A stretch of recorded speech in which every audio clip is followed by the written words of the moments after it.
Pessoal, bom dia. Mais um podcast, um Excenter Pod.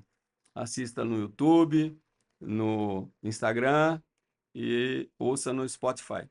Curta, comente e compartilhe. Bom, hoje, pessoal, o tema é quente. Ó, cenário atual da medicina veterinária no país.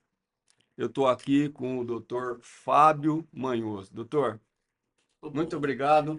Um prazer enorme tê-lo aqui. Prazer é meu, Seja doutor. bem-vindo. E é uma honra falar com você, né? Eu não te conhecia pessoalmente, só de nome, daqui, de lá, de lá, de lá. Então hoje eu tive a honra de estar aqui falando. Sei da sua retórica, sei da sua habilidade com todo esse meio da veterinária, o teu currículo sensacional. E vamos falar um pouquinho da veterinária, então. Então, a primeira pergunta: quem é Fábio Manhoso? Muito bom. Queria cumprimentar todos que estão aí, né, acompanhando esse podcast. E olha, para mim, Pacola, é um motivo de muita alegria e honra estar aqui do seu lado, né? Chegar aqui e ver um dos pioneiros, um dos batalhadores na questão da saúde equina no Brasil, que criou esse hospital veterinário em 1988. Eu entrei na faculdade em 87, né? E que traz, né, todo um trabalho, todo um serviço para a medicina veterinária, não só na questão da saúde animal, mas eu vejo aqui, no pouco que andei, e olha, vocês não imaginam que tanto que a gente estava conversando aqui, a formação que o Dr. Pacola traz para a medicina veterinária, na parte educacional, né? Então, eu queria dizer da minha alegria de estar aqui hoje, do seu lado, sabendo da referência que o Dr. Pacola é para a medicina veterinária no Brasil, na área em que escolheu, uma área nobre, que é a clínica, a cirurgia de equinos, e que, por meio do exercício que ele faz nos cavalos, ele leva alegria para as famílias, né? Porque hoje os cavalos, não hoje, já há um tempo, às vezes confundido até como um pet, não é mesmo? É um membro da família. Então, Pacola, eu que agradeço o convite e referencio aqui a sua pessoa, o seu trabalho, o seu nome e tudo aquilo que você constrói na medicina veterinária. O Fábio é um cara muito tímido que veio lá de Tupã. Já ouviu falar? Sim, trabalhei em Tupã em 86. Então, eu sou de Tupã, né? E fui fazer medicina veterinária na Unimar, sou da primeira turma de medicina veterinária da Unimar, então veja, formei no século passado e onde trabalho desde então. Estou há 33 anos atuando na Universidade de Marília, professor, diretor do hospital, e há 14 anos como coordenador de curso.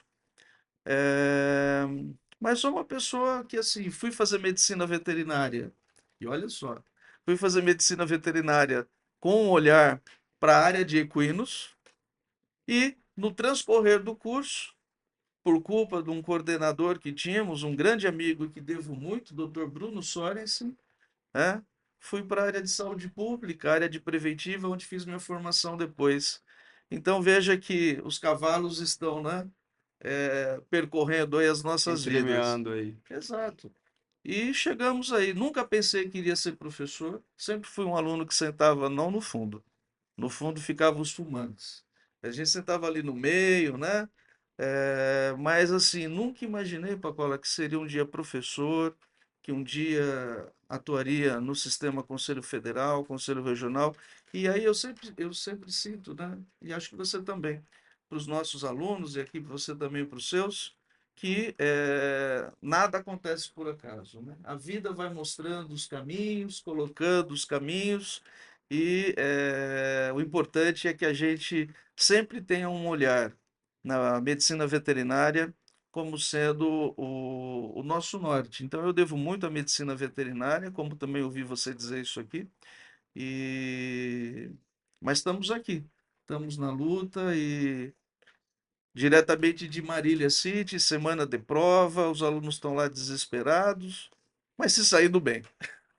É, a gente estava falando aqui, temos vários amigos em comum, o Mequinho, o Cezinha, o Sim, Aloísio. olha só quantos egressos que passaram aqui com você, né? Quantos, como eu disse, quantos estudantes passaram aqui com você? Quantos formados passaram aqui com você? Então, é o que eu disse, você é um formador de bons médicos veterinários. Você citou aí 3 egressos, 4 egressos nossos, que foram bons alunos, mas que quando chega aqui, ele é enquadrado e formado dentro desse olhar criterioso, sereno, técnico, humanístico, que é o que a gente precisa, né? Então, você, dentro do EquiCenter, é um grande mestre, é um grande professor e responsável por formar bons profissionais. Obrigado, obrigado pelas palavras. Bom, eu queria. Vai começar. O que que é medicina veterinária para você? O que que é a medicina e o que que é ser veterinário no Brasil hoje? Pois é. Você sabe que muitas vezes a gente conversando com alguns colegas, até mesmo vendo nas redes sociais, é entristecedor, né? Que muitos colocam a medicina veterinária, é, vamos dizer assim, hoje não muito reconhecida. E é uma pena, porque eu sou um entusiasta da medicina veterinária. Eu vejo que cada vez mais o campo de atuação do médico veterinário, o reconhecimento que a sociedade tem pelo médico veterinário, a tecnologia hoje associada à medicina veterinária, a parte inovadora, cada vez é mais pujante, é maior. Quando algum colega meu chega e fala, pô, mas a medicina veterinária, não sei o quê, né, não tá legal, eles usam um termo que eu não vou falar aqui, eu digo para ele, o que você está fazendo para melhorar isso? Porque reclamar, né? Reclamar é muito simples. Ficar murmurando, inclusive é bíblico, né? Não murmure. Então, assim, se você está numa situação e vendo a nossa profissão de uma forma, às vezes, um pouco, né, não reconhecida, vou falar assim, o que você está fazendo por isso? Porque eu vejo, né, e eu vivo isso dentro da universidade, a gente conversa com muitas pessoas, a gente conversa com empresas, a gente conversa com pesquisadores. A minha participação no conselho fez com que a gente também tivesse um olhar mais amplo para a profissão. E o que eu vejo? Eu vejo uma profissão cada vez mais pujante. Agora, nós temos que ter esse olhar. Porque o que acontece muitas vezes é que as pessoas vão fazer medicina veterinária e não sabem que é medicina veterinária. Elas vão fazer medicina veterinária achando que é um médico de bicho, de cão e gato, e só. Só. A medicina veterinária, Pacola, tem 88 frentes de atuação. Nenhuma profissão, nenhuma pode ser configurada como uma profissão de saúde única. É só o médico veterinário. Porque o médico veterinário, você aqui fazendo equídeos, o outro fazendo cães e gatos, o outro fazendo selvagens, e tantas outras espécies. Quando ele faz saúde animal, ele está levando saúde para as famílias. Ele está levando saúde para os proprietários, para as pessoas. O médico veterinário que é responsável pelo agronegócio. O agronegócio no Brasil é que sustenta o nosso PIB em ascensão e pouco, mas é o agronegócio. Se nós hoje somos o maior exportador de carne bovina do mundo, o maior exportador de carne avícola do mundo, o quarto de suínos, um mel de qualidade, ovos, enfim, é porque nós temos um médico veterinário lá na ponta. Então, olha o médico veterinário produzindo alimentos, levando saúde para as pessoas, mas responsável pelo agronegócio. O médico veterinário fazendo saúde animal, cuidando dos recintos, consequentemente fazendo saúde ambiental. Eu não conheço nenhum profissional que fazendo saúde animal atinge a saúde das pessoas atinge a saúde ambiental e gera divisas para o Brasil. Então, eu vejo a medicina veterinária dessa forma. A medicina veterinária pujante, como eu disse, 88 frentes de atuação. Mas o que ocorre? A falta de informação. A falta de informação é absurda. Hoje nós temos 550 cursos de medicina veterinária no Brasil. Em São Paulo temos 107 cursos, 3 EAD. Olha, me desculpe, fazer um curso de veterinária EAD é não conhecer medicina veterinária. E esse pessoal indo para esses cursos sem saber o que é a profissão. E pior, no momento que ele poderia conhecer, a qualidade da instituição nem sempre dá essa oportunidade ao aluno. Então, todos indo para a mesma rodovia, todos indo para o mesmo caminho. Convergindo, né? Convergindo. Convergindo. Se eu tiver hoje um aluno, como sempre tenho, que vai fazer estágio em avicultura, suinocultura, bioterismo, que já aconteceu, piscicultura, muitas vezes eu tenho que antecipar a colação de grau desses alunos. Eu nunca tive que antecipar a colação de grau para aquelas áreas mais comuns, vamos dizer assim. Às vezes, porque vai para uma internacionalização, para uma residência, enfim. Mas nesses casos, por quê? Pacola, me indica um veterinário para a área X, eu não acho. No conselho, quando estávamos lá, doutor Ademilson, nos indique um veterinário para a área de suinocultura. É, a gente, ó, uma das últimas perguntas, eu vou voltar, né? Uma das últimas perguntas era o que que você poderia dar de dicas para os jovens que estão estudando em nichos de mercado específicos. Você já está falando de 88 áreas. Tem, eu vejo também, quando você fala de veterinária, eu explodo, meu coração, eu falo, Sim, caramba, até porque, olhando assim, a sociedade moderna, sociedade atual, é, o meio ambiente é a tônica, né? Todo mundo é meio ambiente, tem que preservar isso, preservar aquilo, o meio ambiente é a tônica. E atrás do meio ambiente vem os animais. Então, os animais hoje, até a questão, se você assassinar uma pessoa, você não é tão punido quanto se você maltratar socialmente é isso mesmo. um animal. É. Então, o animal ele está tomando uma proporção, seja exótico, seja pet, seja uma iguana, um lagartinho no apartamento, que os animais estão tomando uma proporção na vida do ser humano muito, muito grande. E, obviamente, o veterinário está por trás de tudo isso, né? Sim. Então, o que que você pode falar assim sobre a questão de nicho? Você vê alguma coisa? Você acabou de falar e eu concordo plenamente. Olha, eu quis inseminar uma porca. Vou fazer um depoimento. Eu quis inseminar uma porca que eu tinha aqui, uma porquinha que a gente tinha aqui. Eu não consegui achar sêmen caseiramente. Eu queria ensinar os meninos como identificar o cio de uma porca Aham. e como inseminar. Eu não tem, eu não conseguia tubos de semi-congelado, eu não conseguia avançar nisso daí. Então você fala, pô, uma coisa tão simples, mas não tinha, não tem. Então veja, né? Olha as áreas que a gente está colocando aqui, que já justamente áreas de produção animal. E hoje, quando a gente fala da produção animal, não é como era lá antigamente, né? Hoje a produção animal está enraizada com o bem-estar animal, nutrição animal, enfim, né? E aí eu queria trazer um exemplo, por exemplo, da questão da aquicultura, piscicultura, né? Quando você vai para o Chile, quem é o maior hoje produtor aqui na América do Sul da questão de pescado é o Chile. Até porque eles não teriam como criar outra coisa, porque é uma montanha, né? Mas eles têm uma infraestrutura e uma tecnologia para isso.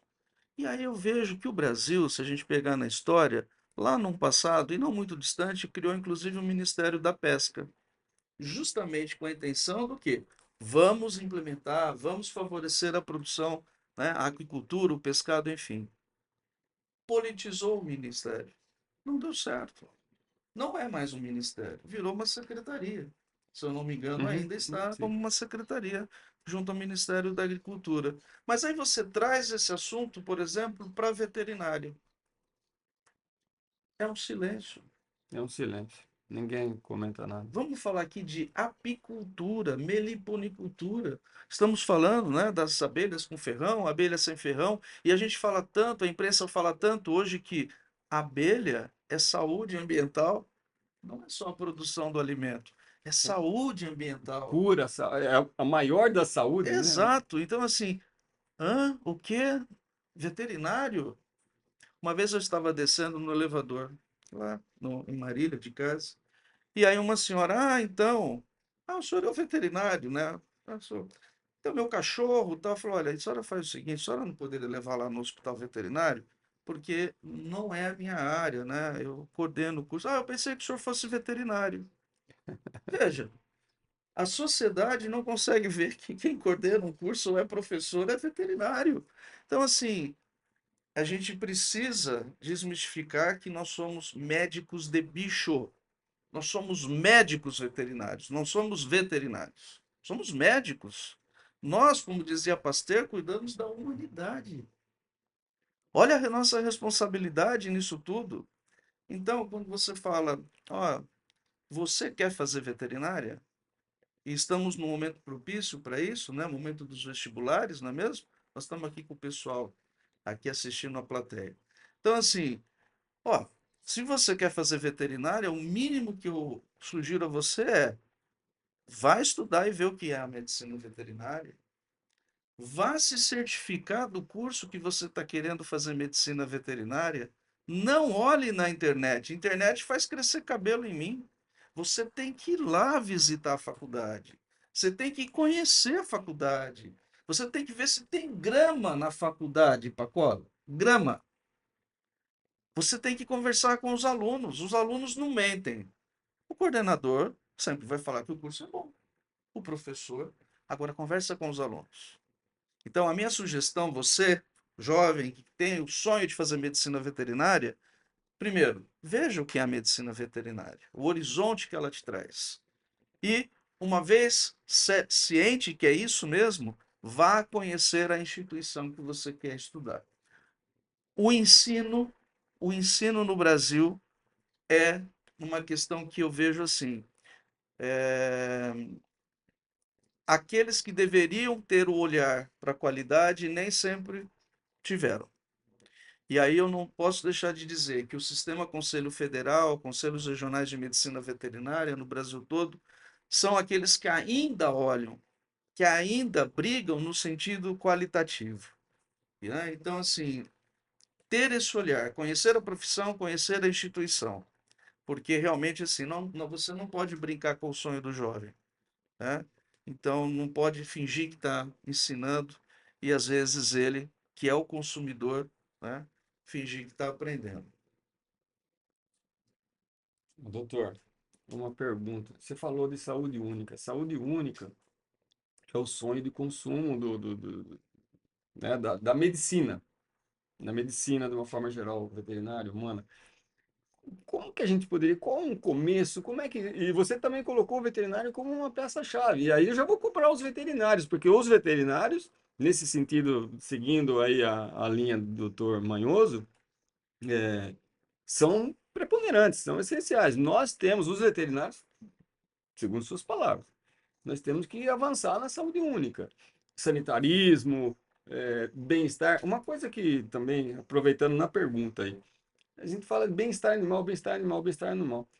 Eu entendo, minha forma de ver, que o bem-estar animal, ele está diretamente relacionado ao bem-estar humano. Você só promove bem-estar animal quando você está bem. Isso é uma premissa básica. Você só dá amor se você tem amor. Você só dá um dinheiro se você tem o dinheiro para dar. Se você só faz uma coisa que você tem antes você.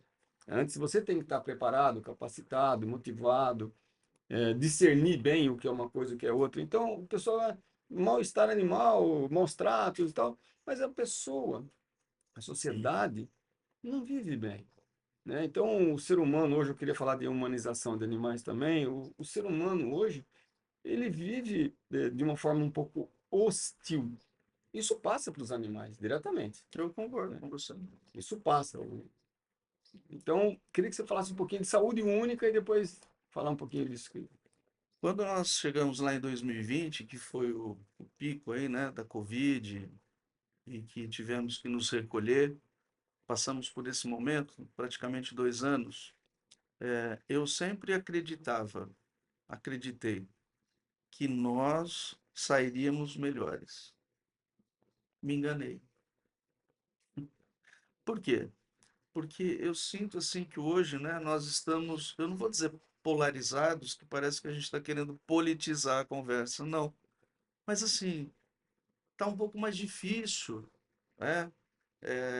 O entendimento, a paciência, o olhar para o próximo, a coerência. E aí o que eu vejo que a questão do bem-estar animal relacionada à questão do bem-estar humano. Eu concordo que a gente precisa estar bem para poder exercer com qualidade aquilo que a gente se propôs a exercer. E quantas vezes a gente tenta passar por cima das nossas questões pessoais para continuar exercendo dessa forma?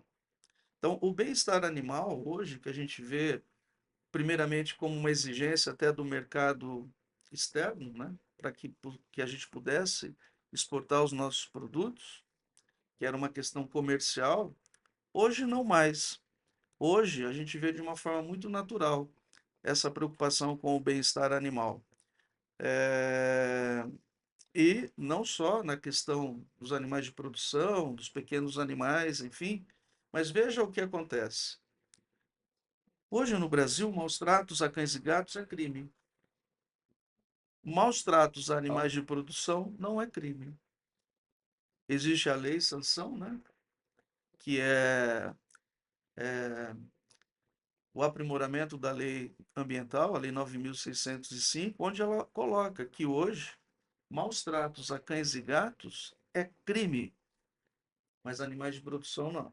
Não aparece. A lei só fala de pequenos animais. Sabe por quê? Porque você não vê nenhum político abraçando e beijando um boi, um cavalo, só cão e gato. Precisamos ter um olhar para todos. Nós, veterinários, somos os únicos profissionais que podem diagnosticar maus tratos a animais. Não é presidente de ONG, não é político, não é deputado, não é delegado de polícia. O único profissional que pode atestar maus tratos aos animais é o médico veterinário. Agora, nós veterinários enxergamos o bem-estar ou identificamos maus tratos em todas as espécies. Nós não politizamos os maus tratos, né? Nós não trazemos questão econômica para maus tratos. Nós temos um olhar global para aqueles que a gente estuda e a gente é colocado para defender. Então, é importante deixar claro que quem pode atestar maus tratos é somente o médico veterinário, é privativo. Ô, doutor, você está aqui, pulou, você já veio com uma outra pergunta minha, eu vou encaixar aqui. É, eu, é, partindo do meio ambiente, partindo da representatividade dos animais na sociedade, existe a justiça militar, existe a justiça desportiva. Sim, Eu chego a pensar que nós deveríamos ter uma justiça veterinária, porque nós estamos crescendo em, em, em amplitude, em tamanho. Então, diante de tudo isso que a gente está falando, que, poxa, você cometeu um crime contra um animal, Da Vinci já falava, né? Um crime contra a humanidade. Então, criar uma bancada política, a gente não quer falar de política, mas tinha que ter políticos mais engajados, veterinário. veterinários. Tem que ter um.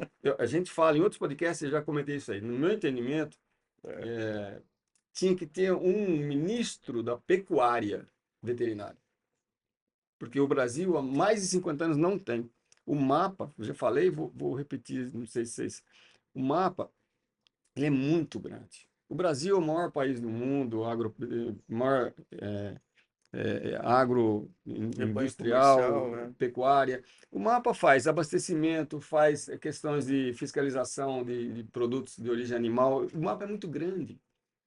Então, é, já passou da hora de, no meu entendimento, ter um ministro da pecuária, e aí entraria a pesca, A pesca estaria dentro da pecuária, e aí entraria até a parte de pequenos também, que tem um pouco largada, né, de pet e Sim. tudo, entraria, teria que ter órgãos específicos para animais e afins, né, animais e derivados.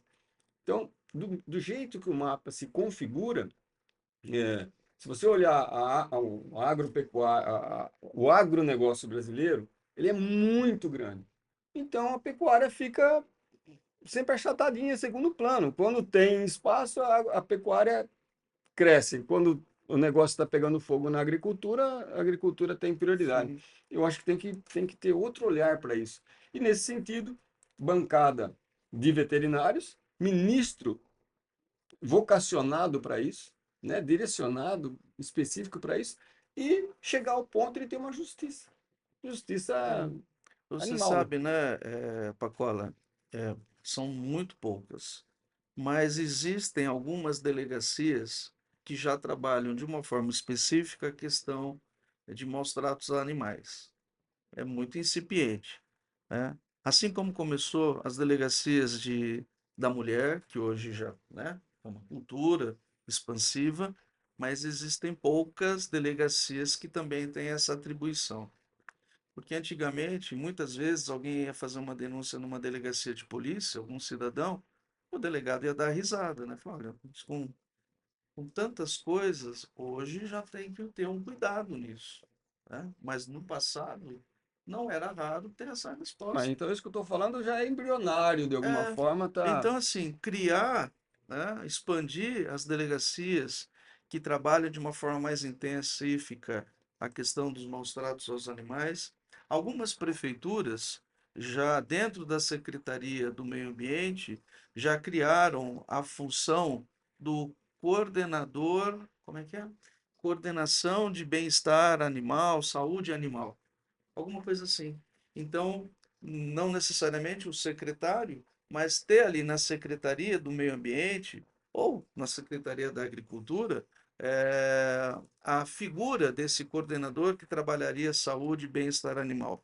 Porque realmente, como você disse, a sociedade cobra o poder público com relação à tutela desses animais, animais abandonados, até porque, pela lei, esses animais são tutelados pelo Estado, né? É o Estado que tem que ter esse olhar.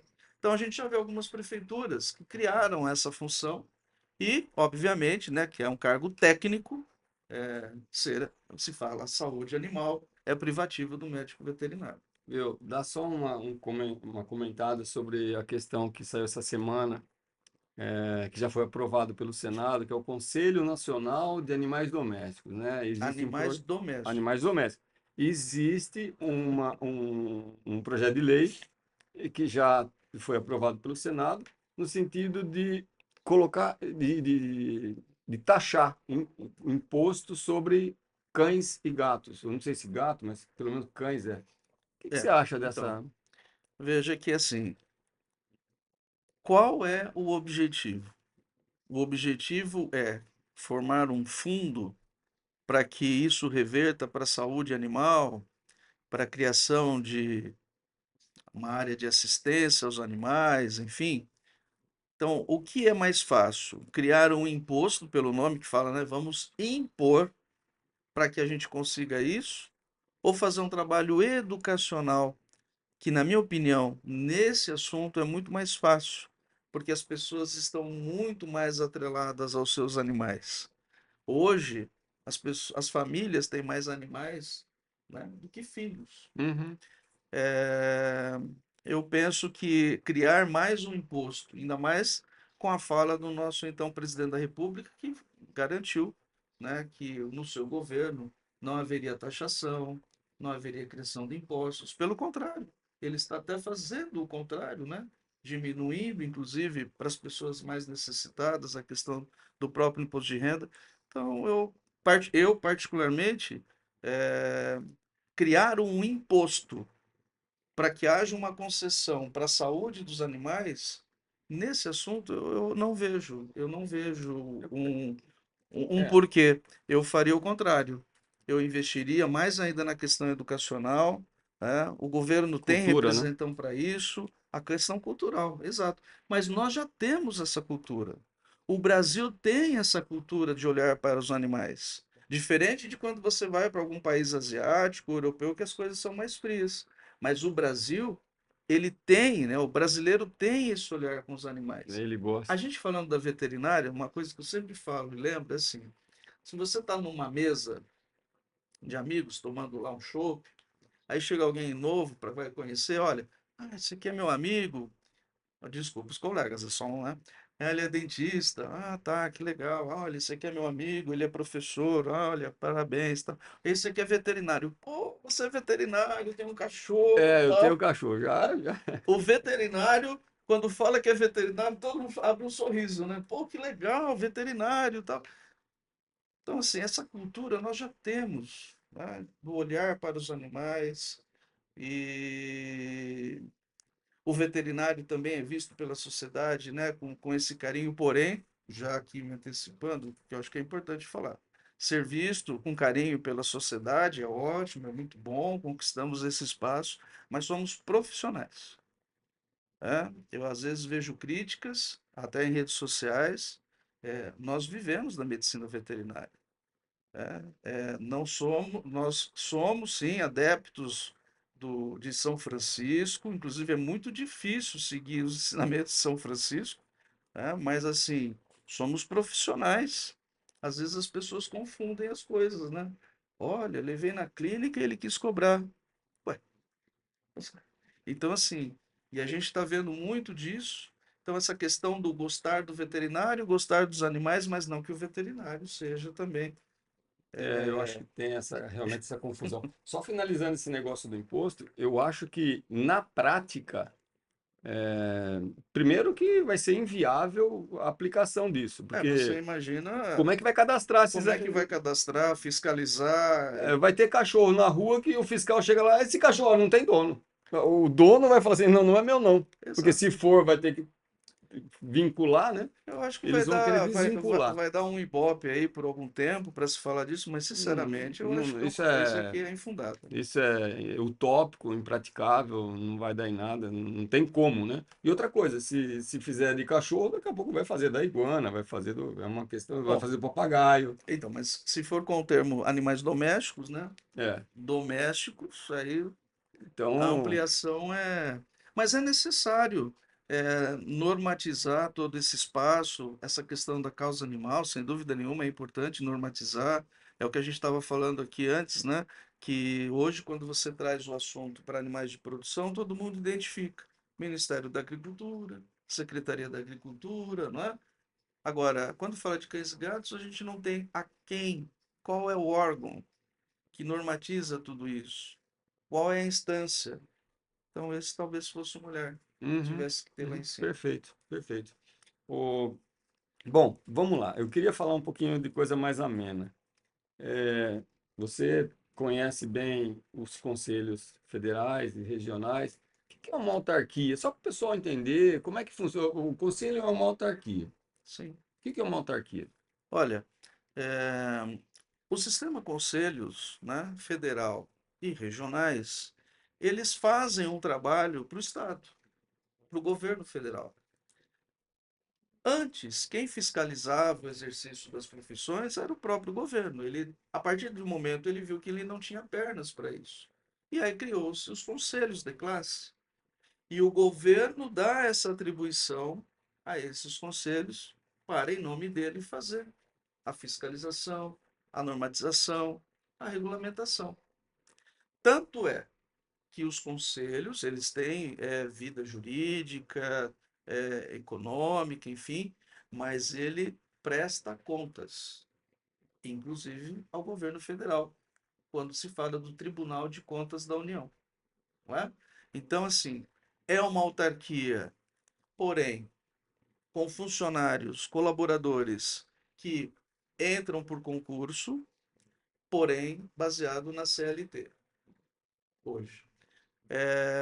Mas ele presta um serviço. É como, vou dar um exemplo hoje bem atual e fácil. As agências reguladoras, não é?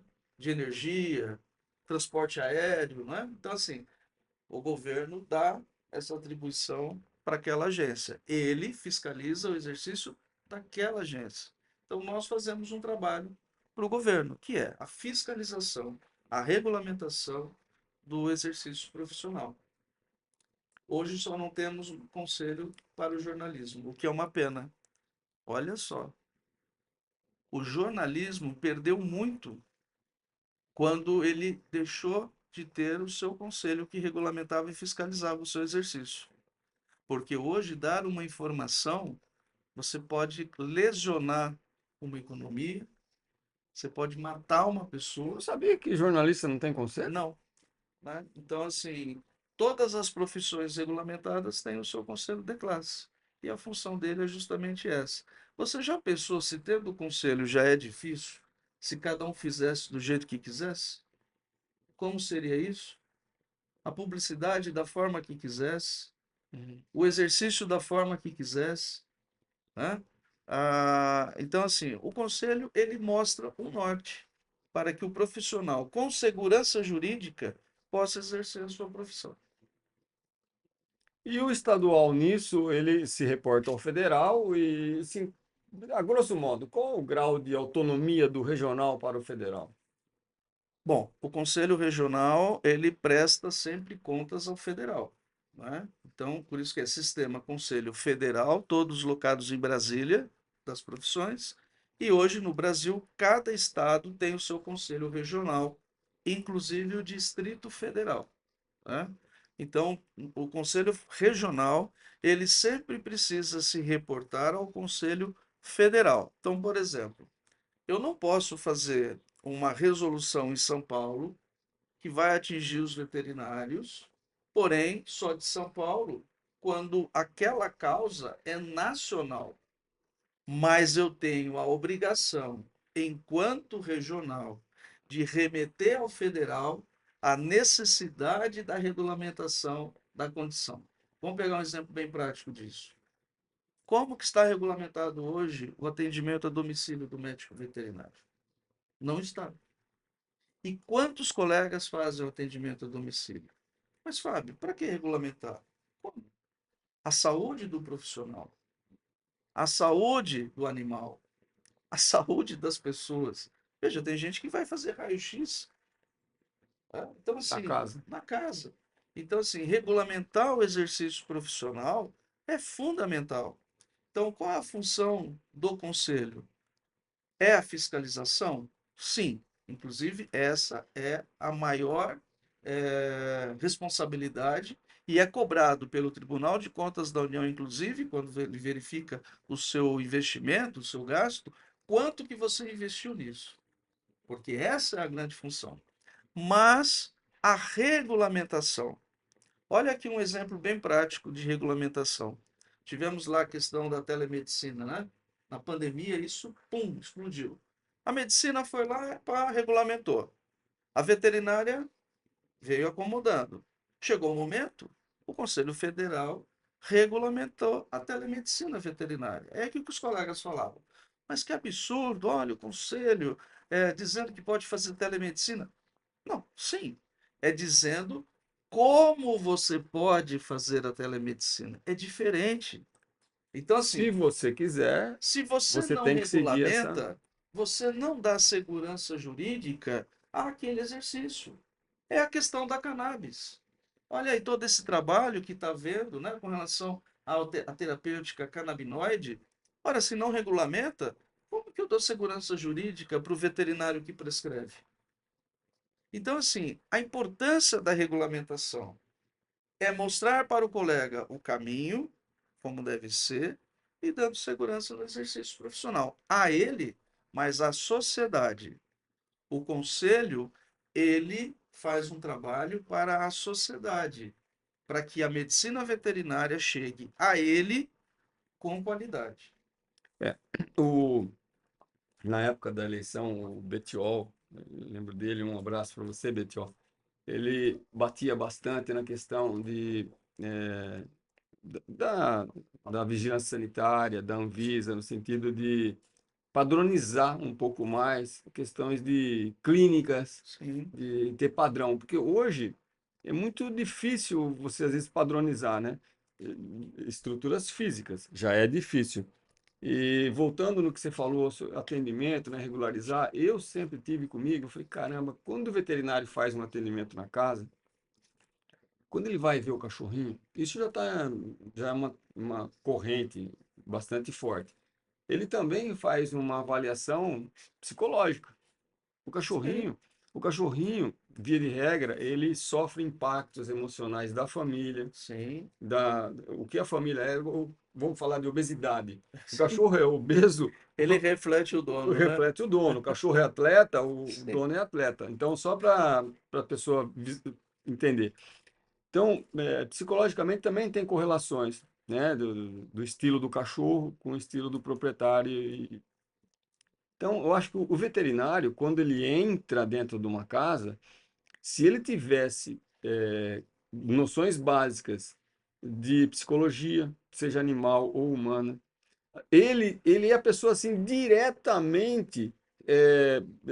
O momento é propício para ele dar orientações de profilaxia de verme para uma criança. O cachorro está com verme, a criança está com verme, a pessoa. É um assistencialismo social.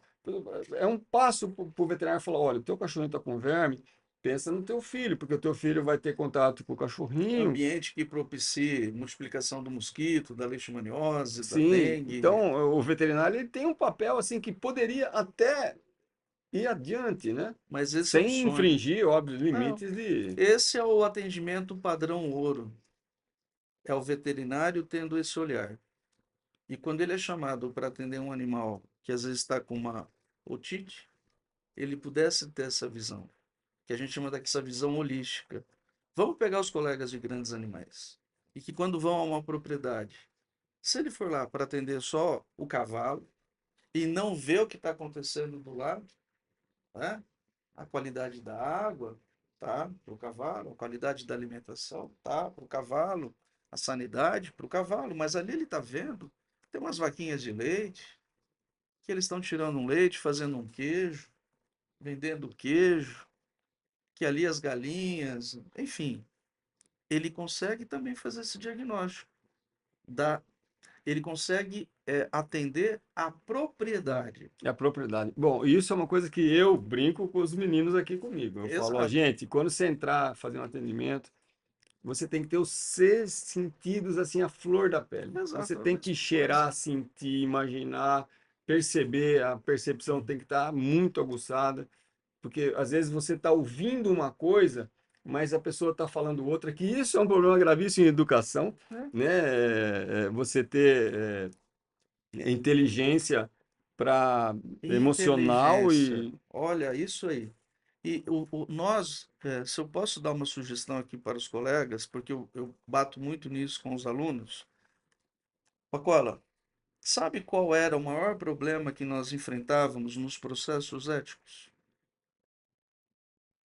Qual que você acha que era a principal causa dos processos éticos? Que cada ano aumenta absurdamente. no meu Pode entendimento, falar, vamos ver. é a baixa interpretação, a pessoa, um nível cultural pequeno e briga por bobagem, falta de equilíbrio emocional, equilíbrio Também, mental para.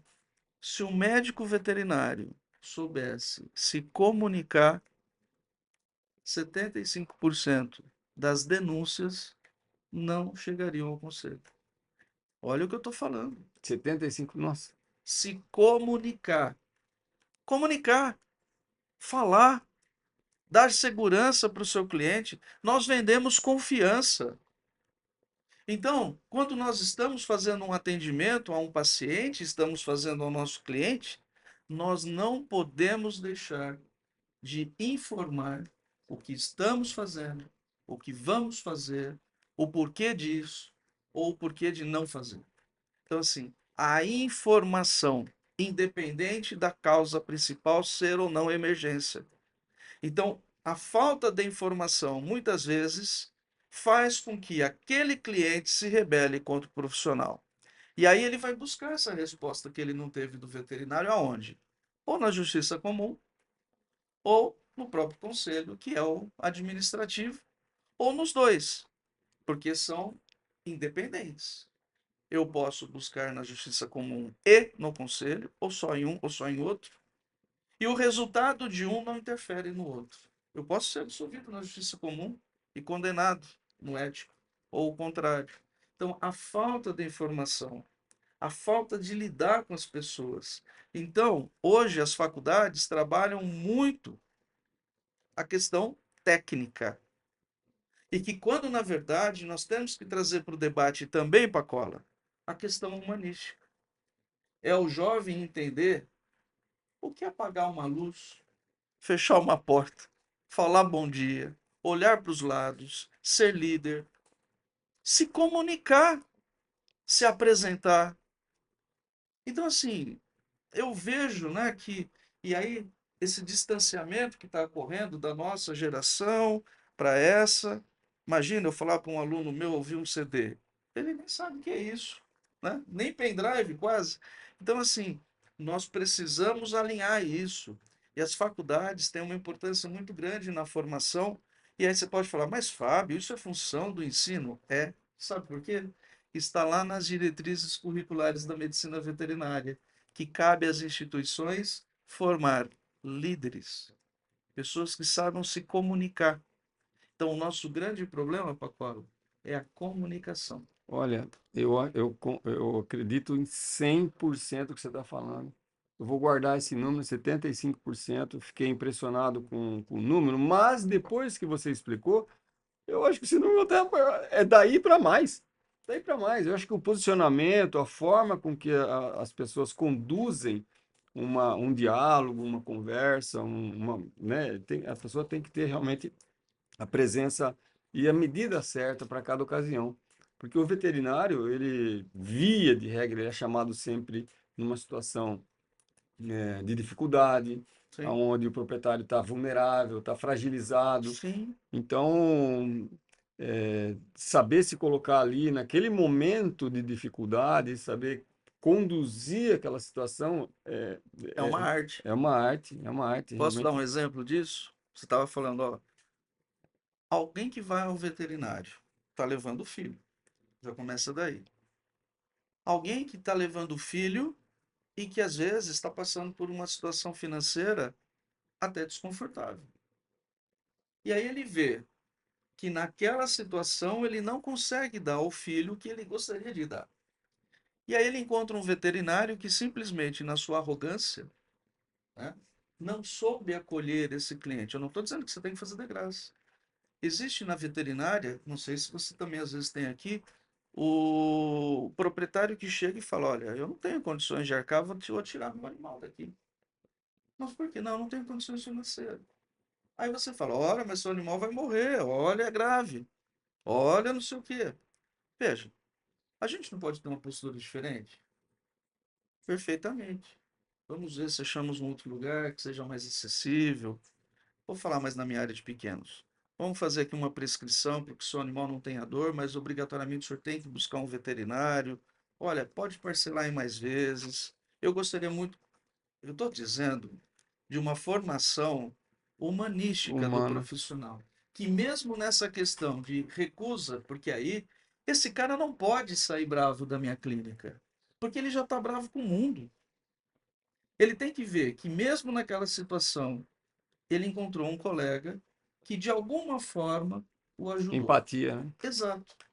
Empatia, se colocar no lugar das pessoas. Eu me coloco sempre. Eu tento fazer essa leitura, né? Como que a pessoa. Mas as faculdades não vão ensinar isso. Então, o que eu quero dizer é que nós temos, dentro do ensino, que ter um olhar para isso. De formar essa moçada. Grade curricular. Eu vejo assim, nossos problemas, eles têm base educacional. Se falasse, olha, né, desde Og Mandino falando lá, nos primórdios do maior vendedor, qual que é o maior problema da humanidade? Se você pudesse falar, né? É saúde, é educação. Né? Sem dúvida. Educação. A educação, ela está na frente de tudo, na frente de qualquer coisa, porque depois da educação, tudo acontece, né? Eu sou fã eu sempre chamo ele de Pierre, na verdade é Luiz,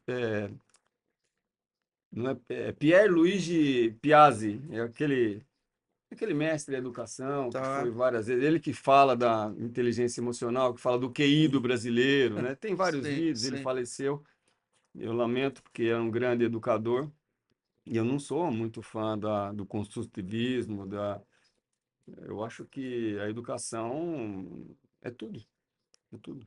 Né? Quando a Sem gente fala de dúvida. educação, não é educação 2 mais 2 são 4, Não, né? não. Educação realmente é tornar o indivíduo um cidadão do planeta, né? Mas é isso, exatamente. Um bom médico veterinário, mas um bom cidadão. Porque se você pegar uma pessoa que é uma boa pessoa, ali fica fácil. Você plantou a semente, ela. Mas se você pega uma pessoa que não tem esse olhar, que não tem esse cuidado, que não foi preparado para isso, por mais Einstein, ele pode ser o primeiro da sala. Porque as pessoas hoje, elas são contratadas pelo seu currículo e mandadas embora em 90 dias pela personalidade. É assim. Perfeito. Eu acho que é sensacional o que você está falando e concordo plenamente, né?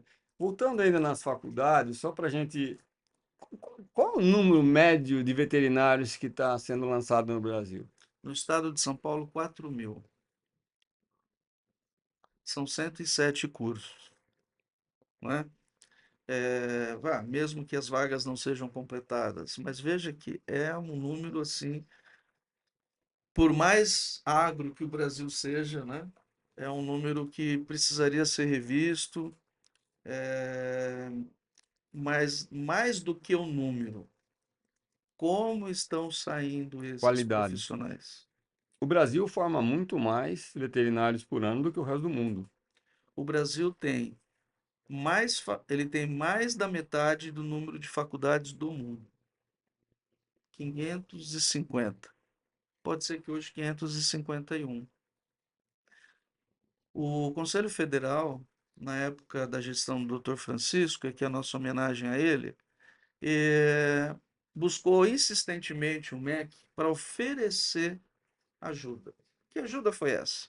Olha, aqueles cursos, né, que entrarem com um projeto para a criação de novos cursos, nós gostaríamos de ajudá-los, analisando o processo, dar um parecer e encaminhar para vocês de volta. Perfeito.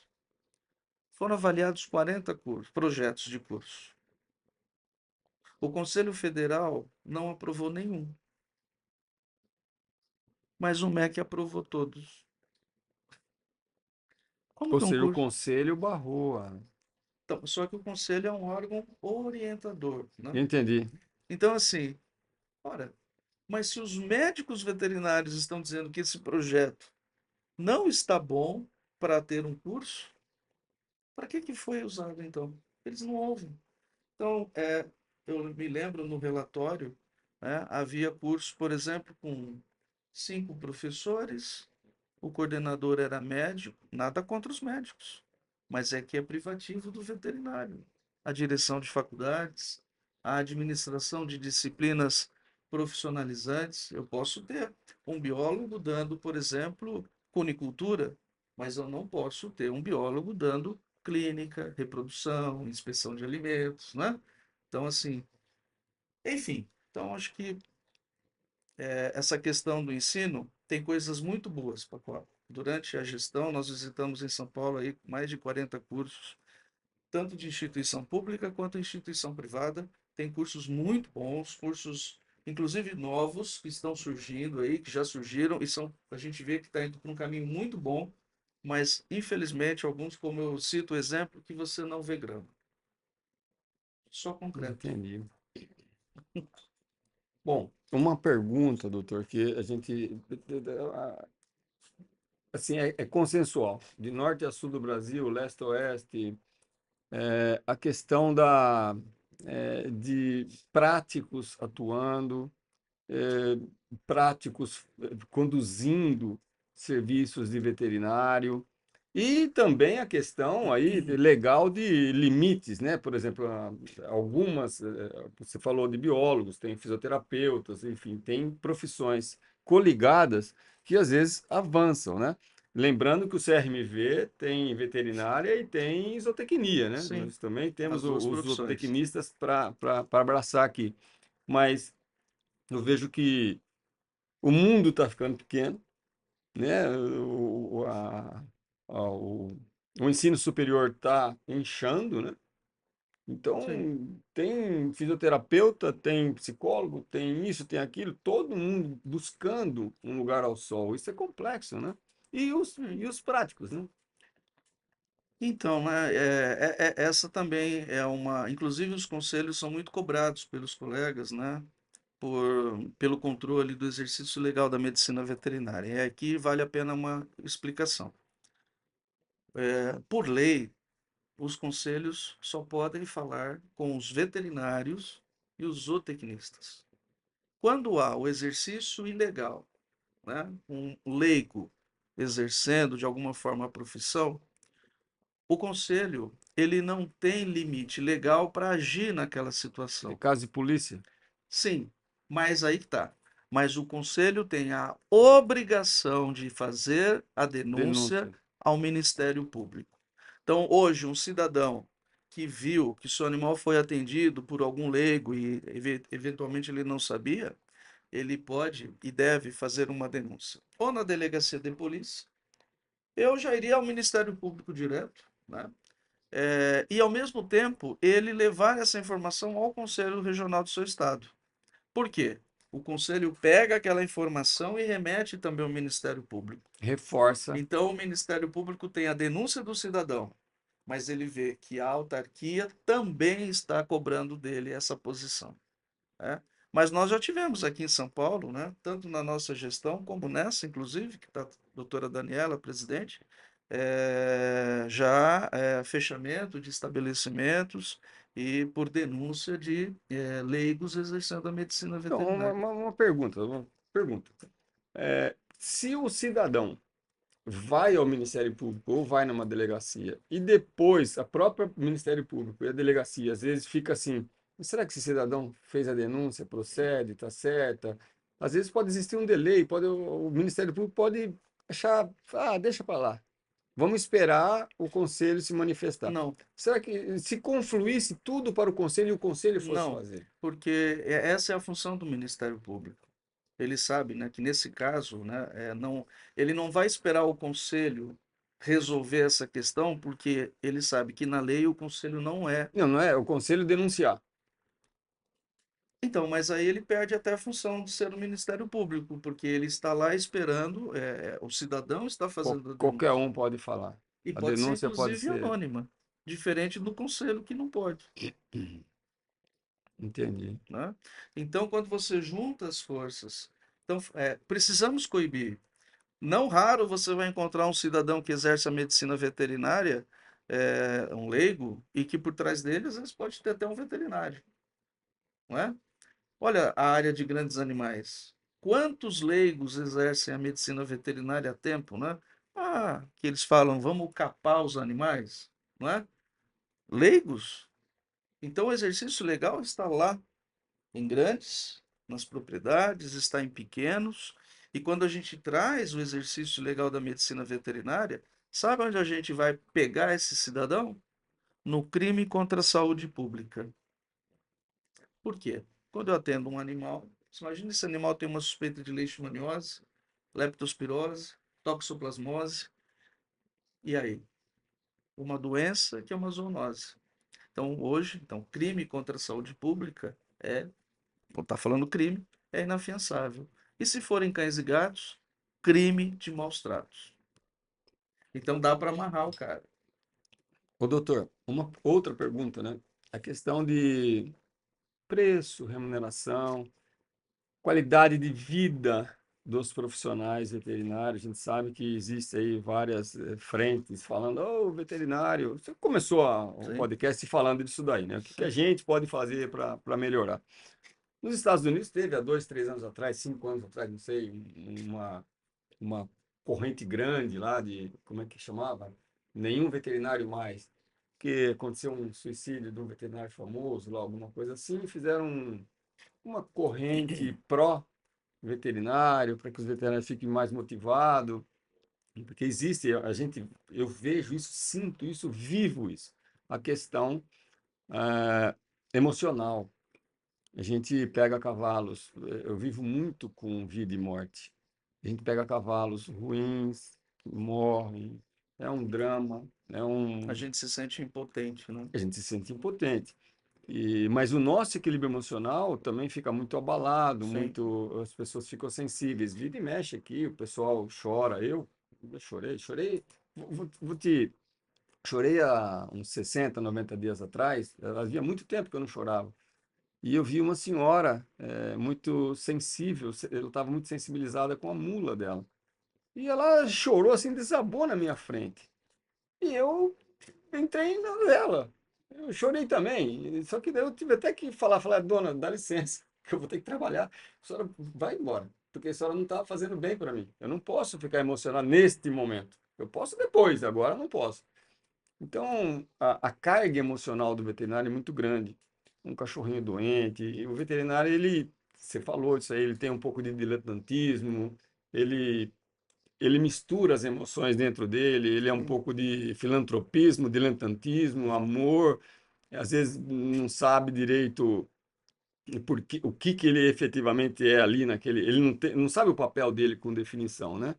Então, ele às vezes é mal preparado, e isso impacta que ele acaba fazendo coisas por amor ou por emoção, não sabe lidar com a razão, não sabe, às vezes, colocar a área comercial, econômica no pacote, se valorizar, não sabe a diferença entre um preço de uma coisa e o valor de uma coisa. Perfeito. Então, aonde que está o começo de tudo para o veterinário ter uma vida mais plena, mais harmoniosa, um programa de carreira escalonado, que ele consiga passar pela jornada que não é fácil e falar assim, puta, saí bem, tudo valeu a pena, sou feliz. Onde Olha, que... Pacola, eu, eu vejo, né, que hoje você também deve ver isso até nas redes sociais, muitos colegas naquele afã, né, naquela vontade de angariar cliente, enfim, ele começa a fazer um tipo de publicidade que nos preocupa. Então, quando você vê hoje campanha da castração, isso virou, né, até você só vê isso. Parece que veterinário estuda só para fazer castração. Então, campanha da castração.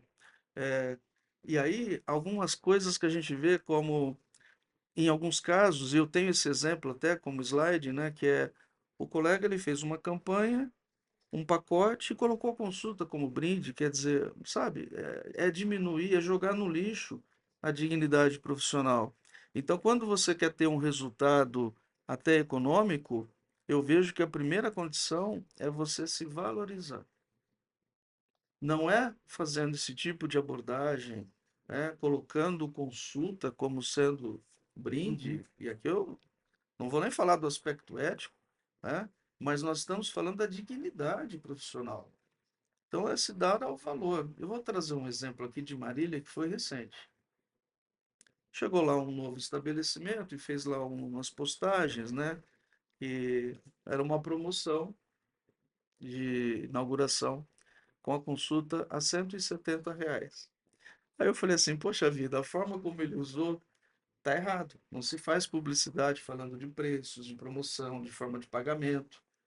Mas eu achei que até o preço da consulta estava, né? Falei, opa, ele está enxergando a profissão, né? Então hoje você vê que para você ter esse resultado, eu tenho certeza que a primeira condição é a pessoa se dar o valor. Veja, ela estudou, ela, né, 5 anos, veterinária não é um curso fácil, não, né? Muitos fizeram residência, fizeram especialização, viajaram, trabalharam firme para conquistar um espaço e que você não pode diminuir isso. Então, acho que, primeiro, se valorizar. Quando um profissional diminui a dignidade da medicina veterinária, ele está atingindo a todos. Por isso, então, a questão da ética, a questão do conselho, buscando essa uniformidade, né? Mas também o próprio código de ética, ele traz algumas condições para você precificar aquilo que você exerce. Então, ele traz lá, o médico veterinário tem autonomia para colocar os seus valores de acordo com a sua especialidade, a complexidade daquilo que ele está atendendo, onde ele está atendendo. Então, assim, dar condições para ele. Agora, o que nós não podemos é pegar disso para jogar no lixo aquilo que a gente está construindo. Então, hoje a gente vê, e várias pessoas falam isso, existem grupos aí de WhatsApp, né? É, olha, o veterinário faz um plantão de 12 horas, acho que é R$ 100, R$ 150. Puxa, é tão dolorido. Olha, quem faz plantão não está lá para atender demodiciose, né, verminose e otite, está lá para atender bucha. É só emergência, né? Então, assim, a gente precisa resgatar isso. Agora, a gente precisa trazer a fundo a valorização do profissional médico veterinário para ele mesmo, por quê? Porque também, se alguém está pagando R$ 120, é porque ele é veterinário. Então, veja que é, Você não acha que ó, o que você está falando aí não precisava ter, porque isso é o fundamento do veterinário. O veterinário que vai na casa, ele tá assim, ele tá vulnerável a todas as pessoas vendo e tudo. O veterinário tem um problema que é adicional em relação ao médico, que é ele está atendendo de uma forma exposta.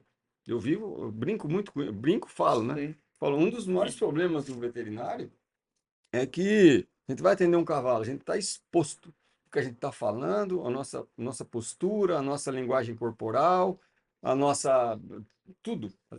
Todos estão vendo e a gente é o foco, é o holofote ali, está tudo para a gente.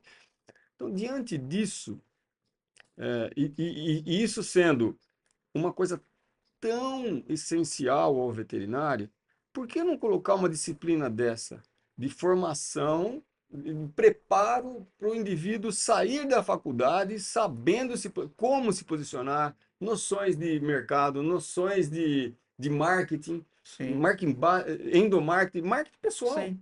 coisas Veja, elementares. algumas faculdades têm a disciplina que chama gestão no agronegócio, empreendedorismo, o marketing aplicado à medicina veterinária. A própria disciplina de ética profissional também trabalha essa questão, né? Eh, mas as faculdades, elas têm a sua, como que é, né? O Ela tem que a é sua opcional autonomia, ela tem a sua autonomia para atender às diretrizes curriculares. Eu posso falar lá da minha. Nós temos lá a disciplina de marketing e quem eu trouxe para aplicar essa disciplina? Um colega que atua justamente na faculdade de comunicação social. Não é veterinário, né? Então ele vem para trazer para o aluno e para acho que mexer a com a formação de cabeça. equipe hoje é É, fundamental. a questão do empreendedorismo, então assim, é, é o que a gente falava até na questão do ensino básico, né? Ensinar os alunos o mínimo, o cálculo, né? O quanto custa chegar no ensino médio também com uma visão de gestão, ou seja, veja que tudo fica nas costas da universidade, né? Mas é o que a gente tem que fazer hoje, que é o alinhamento. Eu concordo com você. Se eu fosse fazer uma crítica hoje ao mercado, tanto ao CRMV quanto a todo o segmento, eu ia falar, eu vejo assim que eu queria mais ênfase ao empreendedor em detrimento de menos ênfase ao meramente assalariado, empregado, colaborador. Eu vejo que o empreendedor, ele sofre muito calado. Ele, ele tenta, o Brasil é É como inóspito. se ele estivesse fazendo a sua obrigação e ninguém vendo. Eu acho que o empreendedor, você falou 88 frentes, eu Sim, acho que se o veterinário fosse mais articulado, eclético, preparado, nossa, ele avançaria muito. Mas ele mesmo corta as suas próprias asas, muitas das vezes, é assim que eu vejo, você está né? certo. Aqui eu vejo os veterinários, eu falo assim, nossa, minha leitura, né? Não sou. Mas às vezes eu olho alguma pessoa e falo, nossa, essa pessoa teria tanta potencialidade, mas se ela se ajustasse aqui, se ela cedesse ali, se ela entendesse que ela não pode cometer aquele pecar ali, quer que eu dê um exemplo? Sim, A pessoa é maravilhosa, mas tem um trejeito estranho, senta no chão, eu fico louco, louco. Eu falo assim, gente, imagina um médico sentado num hospital. Vocês não podem sentar no chão. Pois é. Vocês não podem, sentar em qualquer lugar, menos no chão. E os veterinários, então, pequenos detalhes, pequenos. Eu estou falando um exemplo Mas que vem lá, né? chulinho para. Mas veja, são coisas que vêm lá da academia. Então, assim, é, trazer esse olhar humanístico para a formação desse cidadão que amanhã vai exercer a medicina veterinária de alto nível. Então, olha, tem que ser assim. Por quê? Não é porque eu quero, é porque é assim. É, É ele a tem que parecer um sociedade. veterinário. O médico tem que parecer médico, o É, advogado tem que parecer eu me advogado. lembro do meu professor de grandes animais, que você deve conhecer, o professor Ricardo Thanos. E aí ele chegava assim, e ele olhava, mas vocês vieram fazer o que aqui? Não, nós vimos para aula. "Ah, você vai aonde? Você está achando que você vai numa festa? Você vai no, tomar pinga? Comigo não, você tem que vir de uniforme, não sei o que. E outra, se vocês vão numa propriedade, vocês vão com a roupa de vocês, bem arrumados, chega lá, muda, coloca o macacão, limpo, ele falava, vai lá, trabalha. Vocês são de grandes animais e precisam ser vistos como médicos veterinários. Isso em 1988, 89, né? E Saudades dele. foi um grande mestre. Ele era meio bravo, mas assim, a gente Eu fui bicho dele. Eu é fui bicho dele. mesmo. Foi. Olha só. Ele formou na minha frente. Um grande abraço ao professor Thanos, né, que hoje coordena aí toda a faculdade de Jaguariúna. É, rapaz. Muito bom. Mas é isso daí. Olha, a gente está chegando ao final, né? O Muito bom horário a nossa já deu. conversa. E as perguntas não, ó, eu falei um monte de coisas e deixei de falar um monte de coisa, código de ética e assim vai. CRMV do futuro, vai. Como é que você vê a questão do CRMV do futuro para os próximos anos, atuando com incentivando os Olha, veterinários? eu vejo que já foi um salto imenso, né? O conselho ele se expôs, ele saiu daquela caixa de São Paulo, foi para o interior, abriu as portas. Eu sentia muito isso na nossa gestão. Nós fomos às faculdades, nós não ficamos lá esperando as coisas, nós fomos lá. Nós fomos no associativismo e que com certeza a nova gestão da doutora Daniela vai seguir esse mesmo princípio, né? Hoje não justifica você ficar ali guardado, você tem que servir. Está mais presente. Servir quem? A sociedade e a medicina veterinária e a zootecnia. Então, muitas pessoas veem também no conselho como sendo um órgão paternalista. Ele não é. Então, assim, o conselho está lá para é, levar, como eu disse, uma boa medicina veterinária, uma boa zootecnia à sociedade, mas, claro, regulamentar todas as situações para que haja um melhor exercício da medicina veterinária e da zootecnia.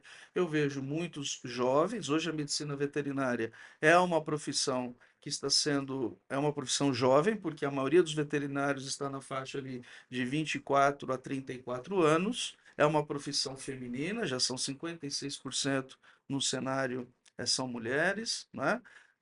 Então eu vejo assim, vem aí, né, um pessoal. Agora precisamos vir com critérios, com bom senso, né? O conselho não resolve todas as coisas. O conselho ele é um órgão legalista. É isso que às vezes as pessoas não entendem. Quando cobram do conselho coisas que ele não pode fazer, né? Então, por exemplo, tabela de honorários, que a gente estava falando até agora. Ah, mas o conselho não pode, ele vai ser visto como um cartel. Ah, mas uma determinada profissão pode, mas está na lei deles. Então, assim, por que que a OAB faz a prova hoje, né, do bacharel virar advogado? Porque está na lei deles. É por isso. Apesar que a OAB e os outros é totalmente diferente, né? Então, assim, o conselho é um órgão legalista.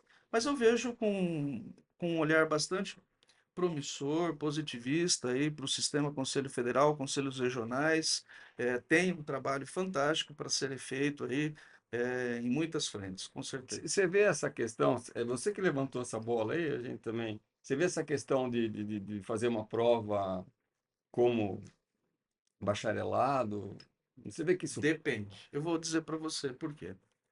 Se for para fazer uma prova que só vá punir o aluno, eu não concordo. Se for fazer uma prova que, baseado no resultado do aluno, seja feita uma ação para que aquela instituição melhore o ensino, aí eu concordo. Entendeu? Porque fazer a prova por fazer. Aumenta a informalidade, piora, Então, assim, se fosse. usar do instrumento para que as faculdades tenham um diagnóstico do seu ensino e possam, com isso, aprimorar e melhorar. Porque se ficar só na mão do aluno. Você está colocando aí uma carga na faculdade. Nós colocamos, né, o tempo todo Sim, uma carga de formação, né? exato. Formação, formação, formação, Exatamente, é isso formar. aí. E estamos agora aí na iminência de sair o resultado do ENAD 2023, já era para ter saído. Eu tive a alegria de ser um dos membros da comissão que fez a prova do ENAD, que foi aplicada em 2023. Já tivemos aí o relatório, tivemos acesso ao relatório de algum dos resultados, vamos dizer assim, gerais do país, mas não individuais das faculdades. Mas vamos lá, é mais também um diagnóstico de qualidade de ensino. Mas também faço aqui uma crítica construtiva, né, de que também o ENAD, quando é feito, caia também nas costas do aluno a sua responsabilidade, porque do jeito que é hoje, não necessariamente. Então, veja, o MEC tem um instrumento que é o ENAD, que avalia os cursos, mas se o aluno simplesmente não fizer a prova, não acontece nada com ele, né? A mesma coisa da prova que a gente está falando do Conselho Federal. Ora, se for fazer só a prova com o aluno, ele sai mal, não pode ser ele somente punido. Então, instrumentos que precisam ser melhor avaliados para atingir realmente, de fato, né, e de direito, o seu objetivo. Fechar o cerco e ser Claro, eficaz em tudo, né? exato, Chegar num exato. final É isso, positivo. é isso. Bom, eu vou finalizar aqui então com uma. Se você quer dar alguma dica para algum estudante de veterinária, alguém, finalizar, e falar dos seus projetos pessoais, se você quiser. Olha, Paulo, eu só queria dizer a você o seguinte: nós só temos a agradecer, né, a você pela pessoa que é, por aquilo que você construiu e constrói na boa medicina veterinária, pela referência de profissional que você é a todos nós, a seriedade com que você exerce a profissão, o cuidado com que você exerce a profissão, o carinho que a gente vê que você tem aqui com aquilo que você faz e com aqueles que aqui vêm buscar o conhecimento que você tem. Então, acho que as minhas palavras finais é de agradecimento, né, por tudo que você representa. Muito obrigado aqui pelo convite de hoje, que você está me proporcionando, de ter vindo conhecer o seu estabelecimento e aqui próximo a você. E conte conosco, né? Estamos aqui na Universidade de Marília, não é tão longe, tem alguns pedágios, sim, mas não é tão longe.